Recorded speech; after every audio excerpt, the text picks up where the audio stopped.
ਸਾਡਾ ਜਿਹੜਾ ਰੈਸਟੋਰੈਂਟ ਹੈ ਇਹ ਗੋਜਰਾ ਫੈਸਲਾਬਾਦ ਰੋਡ ਤੇ ਮੌਜੂਦ ਆ ਤੇ ਅਸੀਂ ਬਾਈ ਮੂਸੇਵਾਲੇ ਦੀ ਮੁਹੱਬਤ ਦੇ ਵਿੱਚ ਉਹਨਾਂ ਦੇ ਨਾਮ ਤੋਂ ਅਸੀਂ ਮਤਲਬ ਆਪਣੇ ਰੈਸਟੋਰੈਂਟ ਦਾ ਇਫਤਤਾਹ ਕੀਤਾ ਤੇ ਬਲਕਿ ਉਹਨਾਂ ਦੇ ਨਾਮ ਤੋਂ ਅਸੀਂ ਆਪਣਾ ਰੈਸਟੋਰੈਂਟ ਰਨ ਕਰਦੇ ਪਏ ਹਾਂ।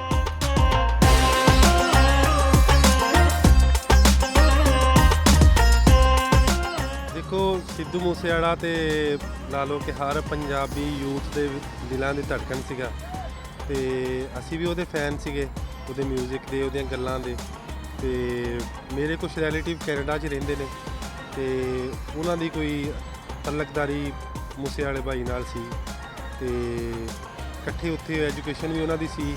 ਜਦੋਂ ਮਤਲਬ ਉਹਨਾਂ ਨੇ ਤਾਂ ਪਾਕਿਸਤਾਨ ਆਏ ਮਿਲੇ ਤੇ ਮਤਲਬ ਭਾਈ ਦੇ ਗਾਣੇ ਫੇਮਸ ਸੁਣੇ, ਉਹਨਾਂ ਨੇ ਕਿਹਾ ਅਸੀਂ ਜਾਣਦੇ ਹਾਂ ਇਹਨੂੰ ਨਾ, ਲਾਈਵ ਮਿਲੇ ਹੋਏ ਆ ਮੂਸੇਵਾਲੇ ਨੂੰ।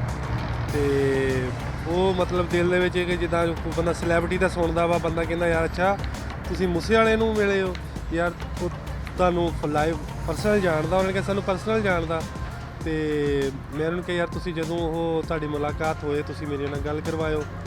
ਫਿਰ ਕੁਛ 6 ਮਾਹ ਬਾਅਦ ਜਾ ਕੇ ਮੇਰੀ ਉਹਨਾਂ ਨੇ ਗੱਲ ਕਰਵਾਈ ਆ ਭਾਈ ਸਿੱਧੂ ਮੂਸੇਵਾਲੇ ਨਾਲ। ਮੈਂ ਫਿਰ ਭਾਈ ਨੂੰ ਕਿਹਾ, ਮੈਂ ਕਿਹਾ ਯਾਰ ਮੈਂ ਰੈਸਟੋਰੈਂਟ ਬਣਾ ਰਿਹਾ ਵਾਂ ਤੇ ਮੇਰੇ ਦਿਲ ਦੀ ਖੁਆਇਸ਼ ਆ ਕਿ ਤੁਸੀਂ ਉਹਦਾ ਇਫਤਤਾਹ ਕਰੋ। ਤੇ ਉਹਨਾਂ ਨੇ ਕਿਹਾ ਅਸੀਂ ਇਨਸ਼ਾ ਅੱਲਾਹ ਤਾਲਾ ਲਾਜ਼ਮੀ ਆਵਾਂਗਾ ਮੈਂ ਆਪ ਆਪਣੇ ਭਾਈ ਦਾ ਰੈਸਟੋਰੈਂਟ ਦਾ ਇਫਤਤਾਹ ਕਰਾਂਗਾ।